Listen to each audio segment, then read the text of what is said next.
Welcome back to another episode of Big Classic Talk with my man Walter Sellers Biggie. and Fred Biggie Smalls, and we are here to recap this great past. The Super Bowl of bodybuilding was this past weekend, Mr. Olympia. Yep. And it was absolutely a phenomenal show. It was a great show. I will say this: if nothing else, the judging was consistent. Yeah. Was consistent. But to break it down, what was your take on it? You know what I thought. We texted all through the show. I thought that to me, if you have to go away from Hottie, you have to go with Samson. In my opinion. Right. Because Derek and Hottie were so similar that he should have went with the champ, in my opinion. And when you go away from the champ, you got to go with a different physique, different person altogether. It's the only thing that makes sense. Right. And to me, Samson was the most aesthetic, was the biggest out of the top three finishers. So, I guarantee you, if Samson is shredded, he wins. Yeah. Without question. It's bodybuilding. Mm-hmm. So we look at symmetry. Yep. The best V-taper on that stage was Derek. Arguably, the best V-taper on that stage was Derek. He wasn't the biggest. He was actually Hottie and Samson were bigger than Derek. Yep. But his structurally, his V-taper, his X-frame was the best on stage. Now, and Second best. No, I'm gonna tell you why. Second best on stage. Nope, I'm gonna tell you why. Because Samson has a longer waist. You said on stage, not in the top three. Okay, top three, yes. Andrew Jack is by far the best X-frame. Well, Andrew Jack made the mistake of trying to be bigger than he was at the Arnold. Yep.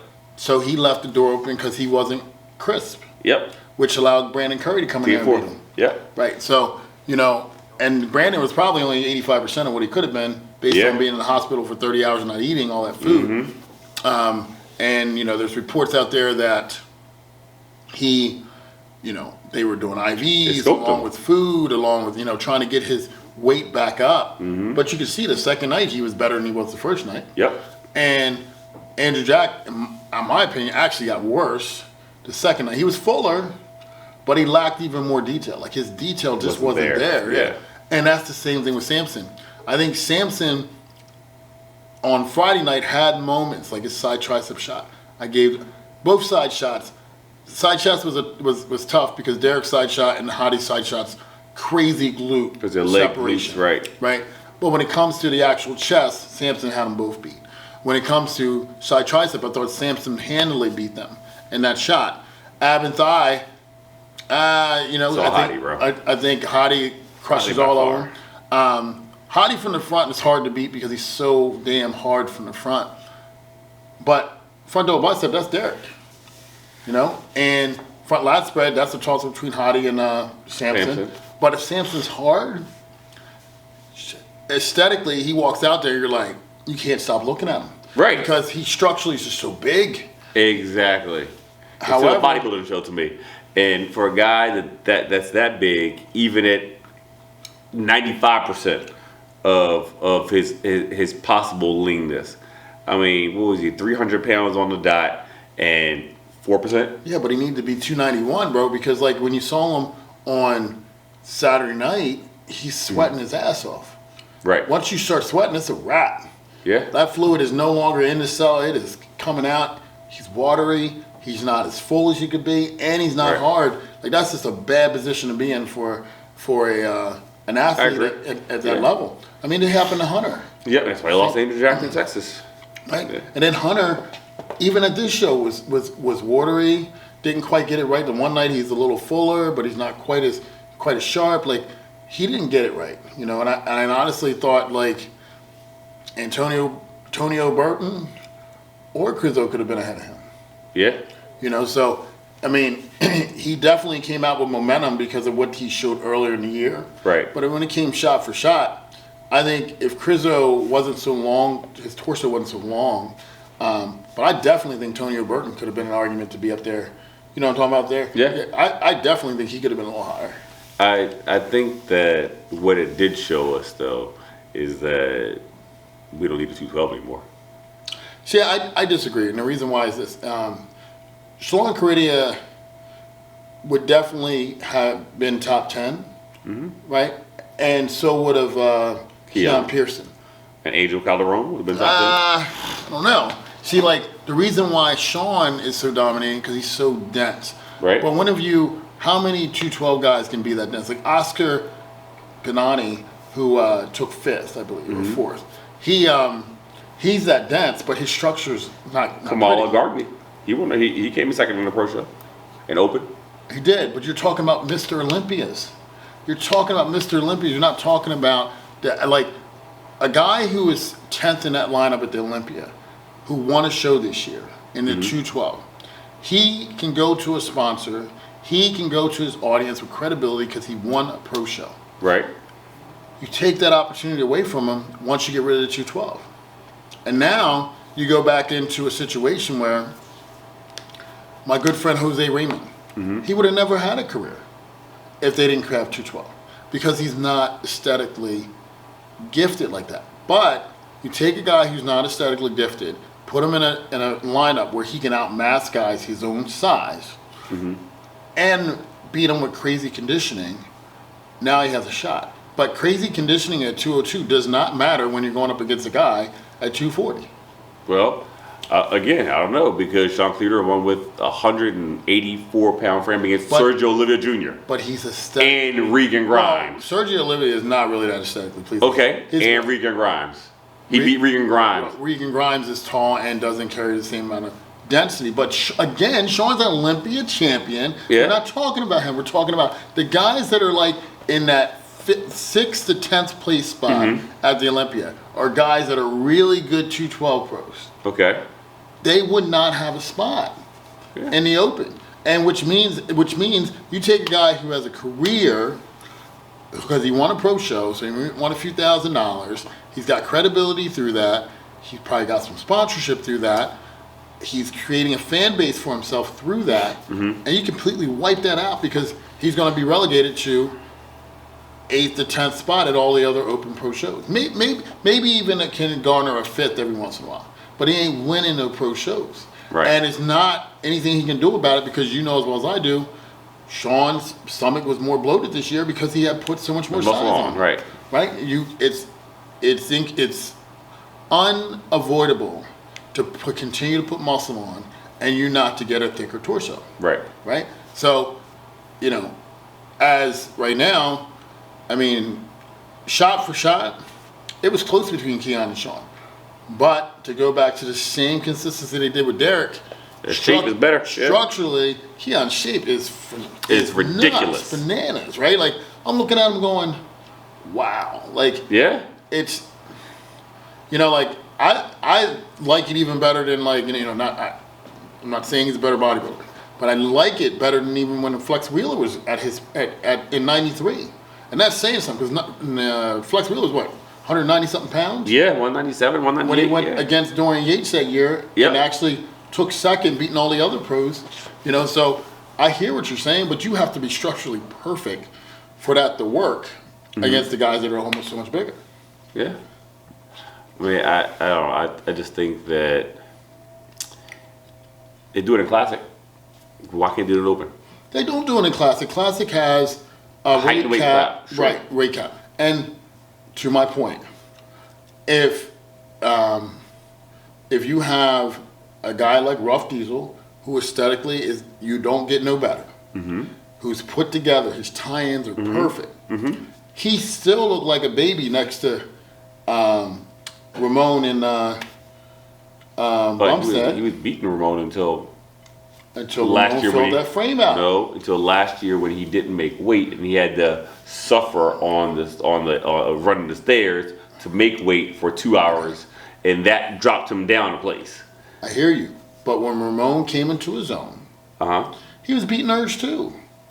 He beat them both, yeah, because he was in second. Ramon was third, and Urge was fourth. And he was beating Breon too. And he beat Breon too, exactly. Right. My point is, Bumstead is 230 something pounds on stage, right? Yeah, 42. 242 pounds on stage. Ramon is 230 something pounds. Right. Okay. Terrence is what? 187, 189. Yeah.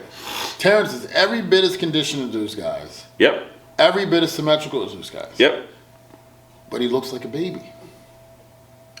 This time, I've never noticed it before, but when he was up there this time, I was like, wow, he is really outsized here. Like, not outclassed, but outsized. Fifth at the Olympia, fifth, right? Fifth, yeah. Nothing. I mean, I never made fifth at the Olympia. I would have loved him in fifth at the Olympia. But my point is, if we're saying we don't need a 212, those same guys, you put Terrence 180 something pounds up in the 212 division, he ain't making no noise. Right. He made no noise. That's why Breon didn't go, I guess. Yeah. Now, Breon, I think he's going to be great in the 212 when he decides to flip over. I don't think he's going to do it. I think he should do it because he's never going to beat Ramon or Urs or Chris. yeah, that's perfect structure Cemented. with a whole lot more muscle. And they're cemented. Well, I mean, Until Chris retires, they're cemented. and I honestly don't think that Breon has the taper of Urs He doesn't. or Bumstead, right? So, and he doesn't have the sweeps on his quads anymore that Ramon brings, right? So, I thought Ramon had the best quads in the classic division, but I think Chris is just structurally so perfect. Yeah, you can't. He comes out, you're like, It's over. Just who's yeah, second? Exactly. Who's second? I mean, especially, I think his best shot that really shows it is like when and they don't even do that shot, but when he does that front lat spread, that thing is crazy. Yeah, but I did notice he changed his favorite classic pose. What was it? I don't know. What was he doing? He's doing this one, right? No, it was a cross and front double like this. Right. And I never noticed it, so I went back and watched his other favorite classic poses. There had to be an imbalance in there in his lats. I mean, obviously he talked about tearing his lats. That's supposed to cover up Right. where that deficiency was at. Right.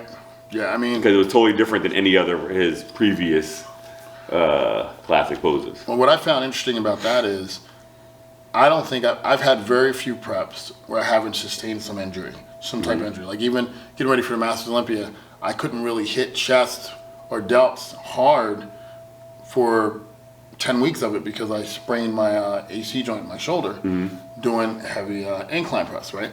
So the whole time I was training chest with a whole lot of cable, a whole lot of reps, and it wasn't until probably like the last 4 weeks where I could really kind of push any type of weight on machines with my chest and delts. That was really training with like a whole lot of caution on the weekends by myself when I wasn't around anyone else because I didn't want any influence from anybody else to say, come on, you can do more because, Yeah, ego gets of in course. there. And I was really training it with, lighter weight, a lot of tension, time under tension, trying to find angles that didn't hurt it. And, to hear that he tore his lat, I'm like, all right, well, because a lot of people deal with injuries during prep that you don't know about. And I don't think I've had a prep where I didn't get nicked up or injured in some way, somehow, Donald Mustafa tore his freaking tricep. Hassan Mustafa, yeah, he And did. obviously, Nick ripped his hamstring off the damn bone. Yeah, I mean, I You're think depleted. You're compromised. you're trying to push And it you to the lift highest heavy. level. It's high. I mean, I've torn a groin during prep. I've cracked a rib during prep. How do you crack a rib during prep, bro? I was doing stiff legs with 585, and the How do you belt crack- got hooked up under it, and it was, Ouch. yeah, that ninth rib down the nasty. bottom, man. That's nasty. Yeah, so a small fracture in it. I remember we were training, and I've had a hard time breathing, because I was, and Paul and Eddie at the time were with me, and they're like, if he passes out, I'm not doing mouth to mouth. It was so funny. But yeah, I mean, I kept training. I was like, I was just so determined to finish, and it was crazy. I mean, I looked great, and it healed up, and just keep moving, keep going. So yeah, that torn rotator cuffs during prep. I mean, it's not, you once you make a decision, you just finish through. Finish it, right. You got to finish.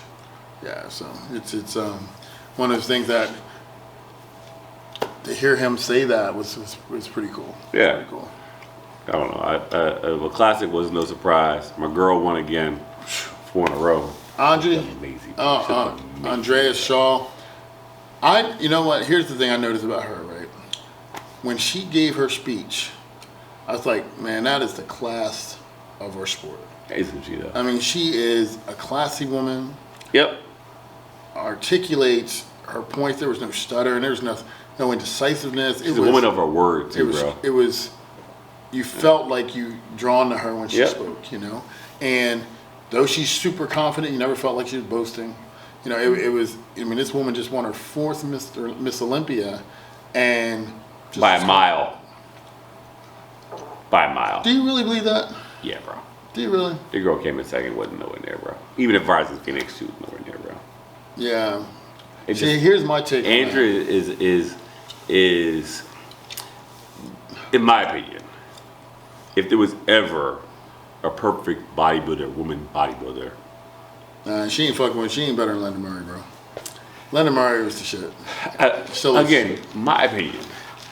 No, I feel you, man. But I mean, like Linda Murray was amazing. Absolutely. Like Kim Shabesky came in super hard, and Linda Murray was quite a bit softer, but she just possessed such aesthetics. Mm-hmm. And it took Kim a few years to catch up to her. But when doing her reign, man, like she's on a, you know, she's just absolutely gorgeous. Yeah. Know? And Andrea Shaw she's a very beautiful woman, no doubt about it. And she's definitely a great ambassador for the sport of bodybuilding, for sure. I was just so impressed with the way she presented, and her aesthetics are amazing. However, that girl who took second looked a little more feminine. I mean, you hate to say that, but it's the truth, right? Like, I mean, all the judges tell the girls, you know, extensions in your hair, right? Like, you gotta look so that younger ladies are looking up to you going, Right. I want to look like that. Right. Right. And I feel like she was close, man. I mean, like, she was dialed in pretty nice, and her lat taper, I mean, she's got to gain a little more muscle. I mean, Andrea's big. She's 200 pounds. Yeah. But Buck 84 or 5 on stage, I think she's definitely, I think if the other girl's a little bit more feminine, you would be even closer. I really do, because I just don't think they can pass the torch to her. You know, it shouldn't be about that, but it is about that. So, well, I like what I like. I'm saying the same thing you're saying. Yeah. I just don't think I don't think she crushed her. I think she beat her handily. If the win was deserved, but I think that if she slips up, that girl's on her heels. So you think that she's not as the exact ideal like Sid Gillen? Because ain't nobody beating Sid Gillen no time soon, bro. When Cindy comes out on stage, the Reyes girl that got second wasn't even in the same ballpark. Better. Wasn't even close. No. There's nobody in that lineup that was close. The way her tie-ins go, the intangibles, the tie-ins, stuff you can't train to get. Right. Stuff that's genetically given to you. Mm-hmm. The flow of her physique, it just doesn't look like anything's missing. Her arms are smaller than the other girls, doesn't matter. Her delts pop, like everything is just beautiful. It's flawless. And the tie-ins are beautiful. She's a beautiful lady, and it's like the way she carries herself, the way she presents, walks, bro. The way she presents, yeah, it's like wow, you know, and it's so yeah. I think her closest competition was the previous one of the previous Miss Olympias that had that little waist. I forget her name, but you know she did it last year. And I think it was in the top 10, but she wasn't in the top 5. But once she was gone, like there's really nobody that's touching Cindy. You know, and I feel like as long as she keeps that drive to get 10, that hunger, she'll hit it. She'll get it, you know, because the only one that can really stop her is her. You know, it's kind of, you know, so or an injury, right? Like I mean, it's like Phil. No one was beating Phil, but then he had a hernia issue, and someone with the best abs on the planet, and Sean, comes up, which, you know, this is the 1-year anniversary of losing Sean. 2 years. 2 years. 2-year anniversary of losing Sean. So, you know, God bless him and his family. You know, that's always a tough one. But, you know, he had the best waist, shoulder, abs, you know, and crazy legs on the planet. And it happened to be the year that Phil was really struggling with that stomach. He came up on him, and it's like, damn. Yeah. damn, you know, it's like, But and since him, there's only been a 2-year Mr. Olympia, no more multi-year Mr. Olympias. true. Nobody's title is safe. well, I don't feel like anybody that won this year is like unbeatable. Yeah. I don't feel like anyone's unbeatable. Like I feel like, you know, like I said, Tonio Burton, I really liked him. I was like, wow, because he reminds me like a not quite Dexter, but compact like that, where it's like you don't have any weaknesses. You're just looking at him going, everything flows and ties in and looks good. Like, you know, I felt like Hunter. I don't feel like I don't Hunter know. didn't close the door like he should have. I don't feel like he was even a threat. I don't know if he'll be next year. But what I do know is this. The pictures of Nick, We're nasty. boy, I would have loved to see him So- up there because I think he could have beat all of them. So here's the question. I think he could have beat So all that of them. and that goes back to what they want to see, right? Would having Nick on the stage have changed any of the top 3? Oh, for sure. Because I don't think you can push. I think Derek was going to be in that top 3 no matter what. Right? The problem with Sampson is one thing. Milos' coaching is inconsistent. Like they'll come in, hit it, but he's never sharp. And he made a comment. He's going to go as far as he could go, Yeah. right? In his wrap up, Sampson He said went as that. I far saw as he that. could go, right? Yep. Okay. And when they asked Chris what happened to Andrew Jack, he said, "Well, we tried a different look." Yes, he did. Yeah. All right. If Sampson's with Hani ran by, he's Mr. Olympia. I truly, truly believe that because I think Milos is an amazing coach, obviously, but that ability to hit it consistently every single time Yeah. is not there with almost any other coach. Hani, now some say he selects his athletes, but let's be real. Like Derek was not dominant in the 212. He got 4th. He won He got 4th the year before he won. Before he hired Hani, Right. right?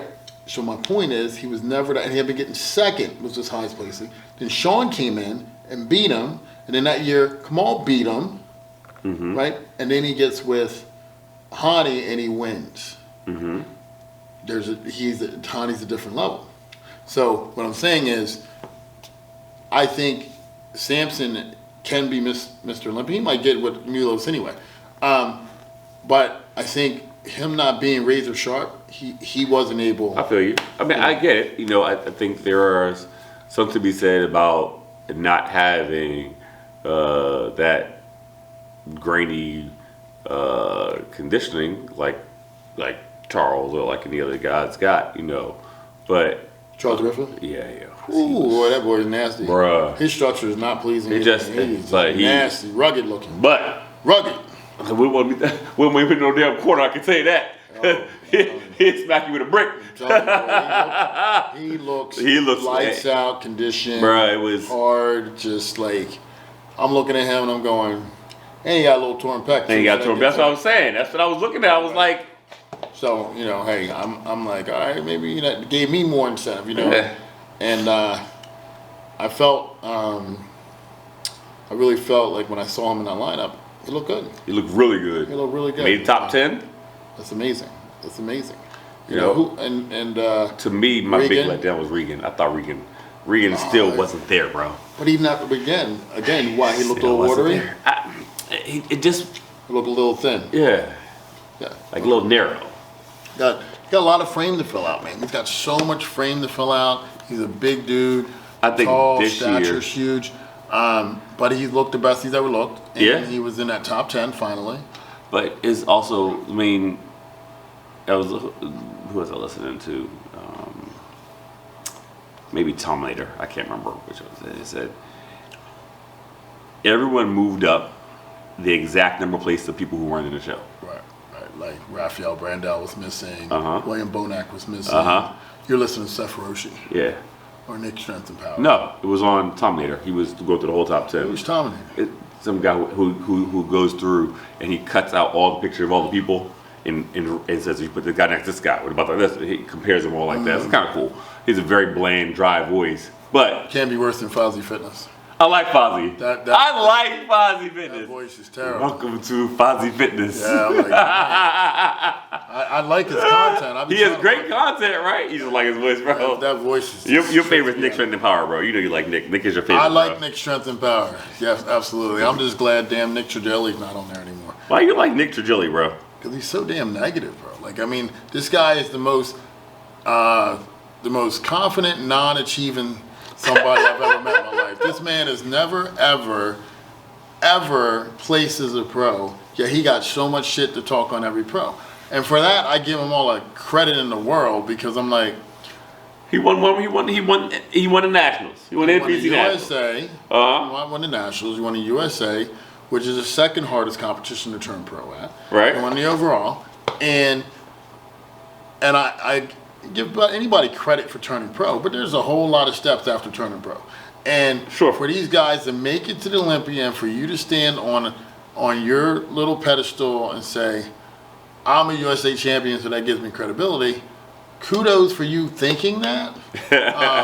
And, kudos for not letting anyone, try and rain on your parade because, you take him off YouTube. He's going hard on Instagram now and Rumble, right? Really? Yeah. I didn't know that. Going hard on Instagram and Rumble. So God bless him because he doesn't let a small hiccup or a small failure stop him. So for that, I admire him.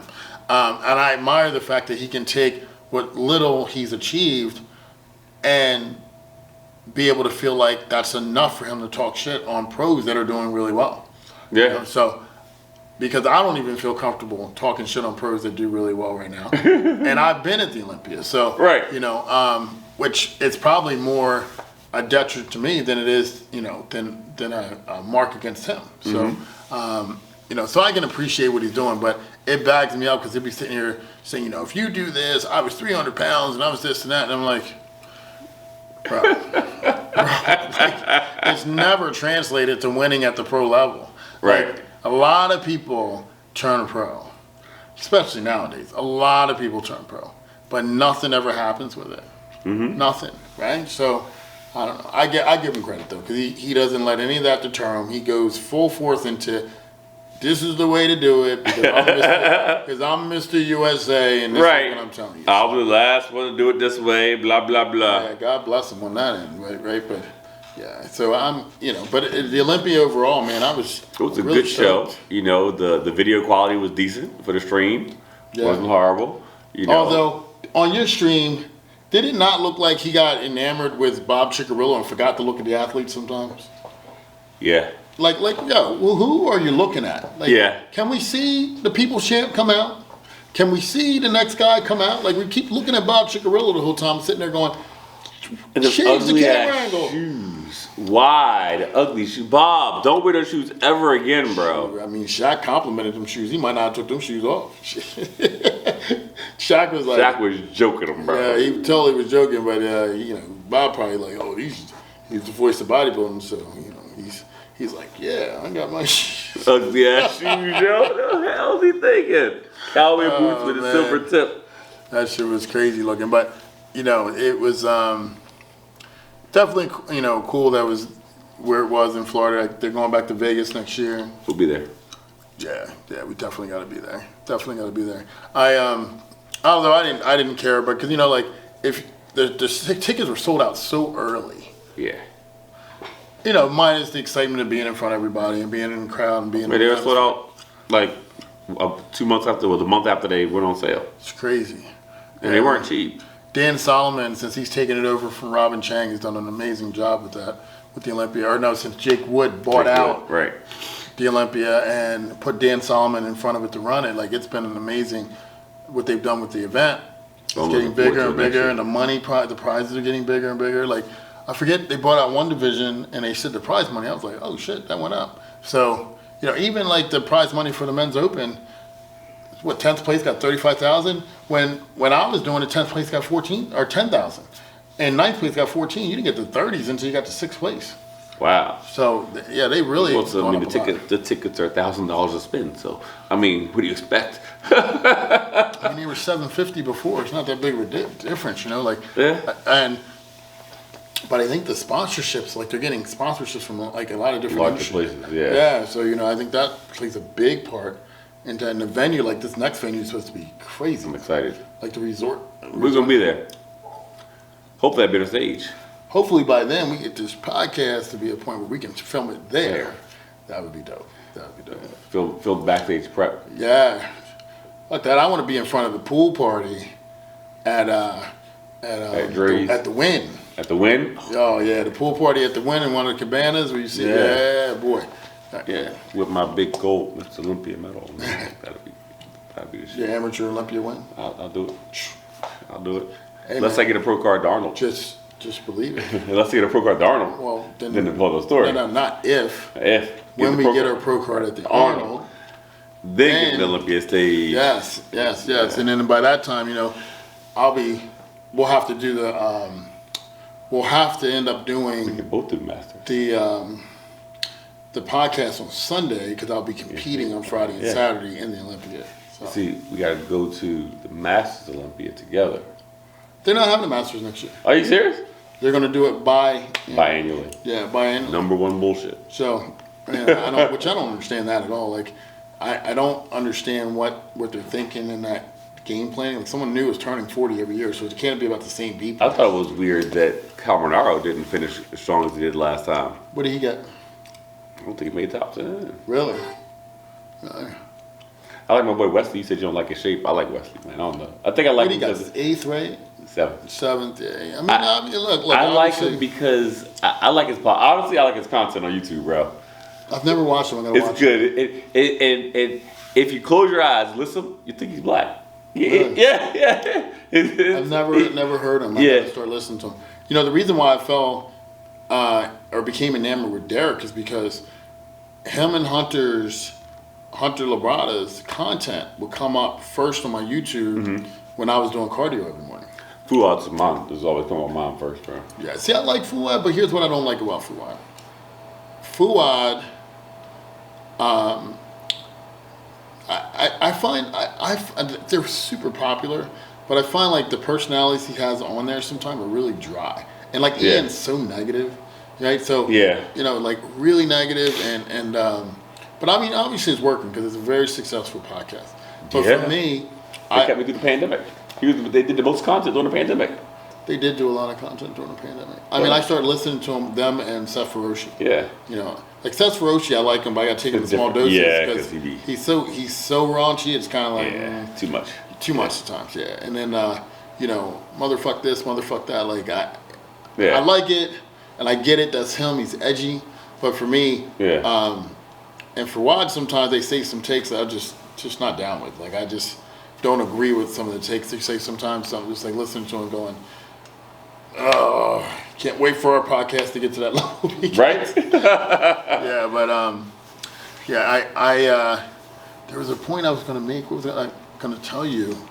Shoot, what were we talking about? We were talking about the pool party. I lost it. It'll come Biannual Masters Olympia. back. Yeah, it'll come back. Which is it's gonna be a interesting next 12 months because now only the top 3 qualify for the Olympia.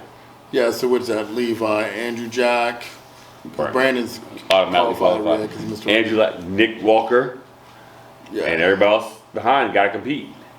yeah, but so, so the Andrew Jack, and then sixth place was who?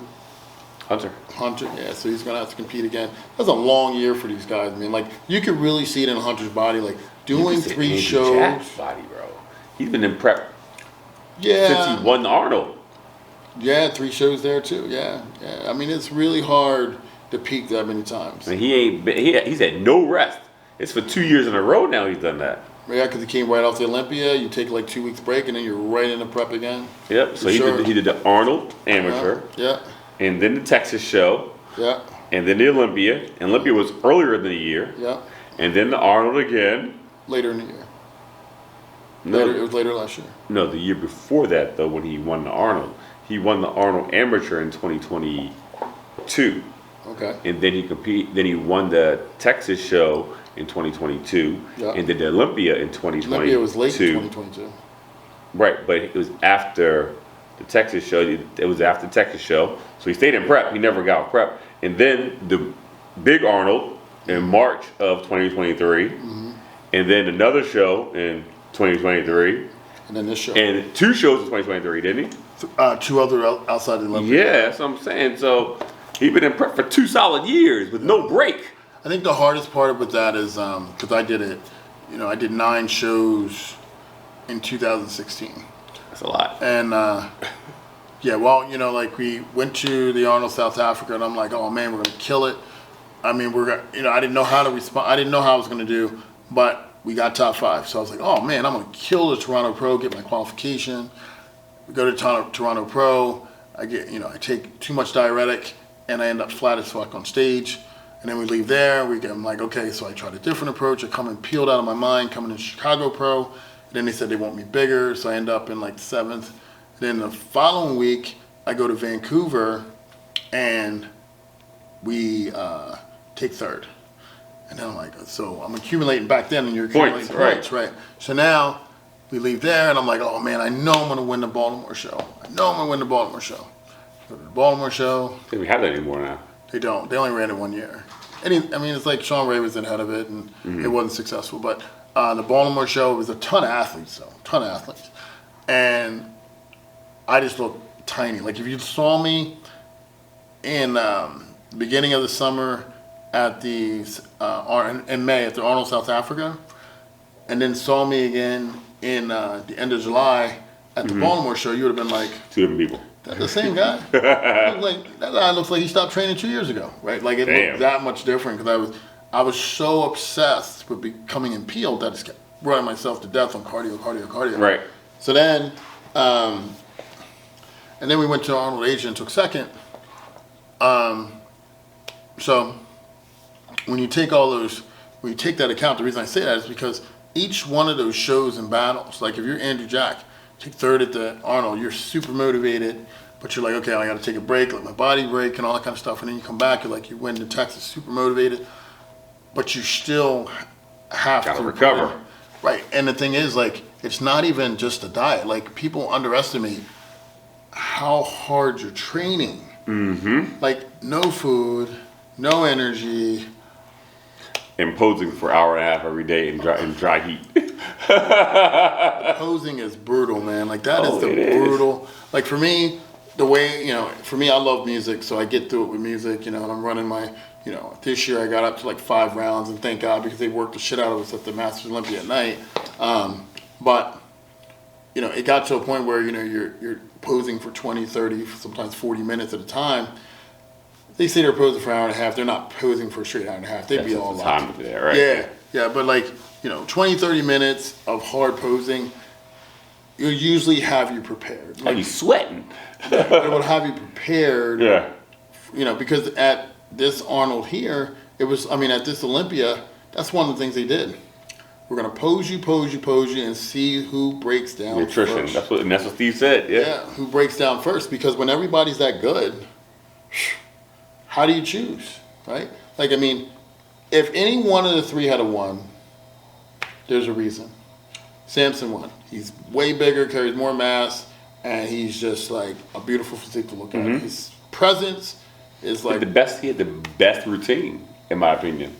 His routine was solid, no doubt about it. Nobody else had a better routine. Even I'm talking about across all the I like his better than I like Terrence and Breon's. Yeah, Terrence's routine was good. I just found, like I said to, my son-in-law who I was watching it with, I said, doesn't it feel like there's like 30 seconds there where he's kind of sound like, what's the purpose? Like, you're hitting the same poses and it doesn't really do anything for you, and then it's like picks back up, and you're like, oh, that's awesome. And he has the longest routine out of everybody too. Terrence did. Did he? Yeah. So when I'm always trying to choreograph a routine or I'm putting a routine together, I'm always under the mindset like, how can I take the audience on a ride that they want to stay on the whole time? Mm-hmm. Right. So we need to go this way. Got it. Because you can't go here and then come here and then kind of go back up here, right. Because then you lose your audience, right? So it's like when I was watching Terrence pose, I was like, man, that's awesome. You started out, I was like, oh, that's awesome. And then there was a point in there where I'm like, Yeah. all right, be done. And then he picked it back up again. I'm like, oh, that's cool too, you know. So it's, but the posing routines in general, they're okay. No, nobody really, like in Men's Open, nobody was like, holy shit. Was there anything exciting in the Men's Open with the posing routines? I told you, just to me, I thought Sampson's his posing routine was it fit him. Andrew Jack's he did his thing. pose was dope. I mean, His thing is his splits. You know, his front split thing splits, was yeah. dope. Yeah. Yeah, I don't. I think Yeah, it's crazy. I don't remember nobody being split out wowed by. Did you see any in the bikini? in the bikini. No, So Laura Andrea Lee, Shaw's was good. yeah, the girls routines are actually Yeah. pretty dope in the women's bodybuilding. But in the bikini round, Laura Lee, her presentation, man, go check that It was out. very good. Yeah, Oh I watched God, it. it was with the wife. amazing. It was I great. was like, it Yeah. made every other bikini chick's routine. And she still only came in top 10. She got fifth, She made it wasn't fourth or fifth. She got fifth. fifth. She got fifth. Yeah, I don't know what they don't like. It's crazy because at the Arnold, she won the Arnold this past Yep. year, and she beats a lot of the girls at the Arnold. But when it comes to this show, man, it's like they penalize her for having those amazing glutes. Well, that's what they said. They said that in bikini, it's always over and around and blah blah blah blah blah blah. Well, in men's bikini, got a new champion. I called that when I saw his back. I was like, holy shit! Ryan Terry looked real good, bro. He looked amazing. He said he's 9 times to Olympia and he finally won. Yeah, I mean, he that's- went 9th, 8th, 7th, 6th, 5th, That's 3rd, crazy. 2nd, and then finally 1st. When he turned to the back, lights out. Yeah. His thickness and his lower erectors Yeah. and his rhomboids, crazy Yeah. thickness. And I love Brendan Henderson. Hendricks, right? Yeah, Brandon Hendricks. He looked phenomenal.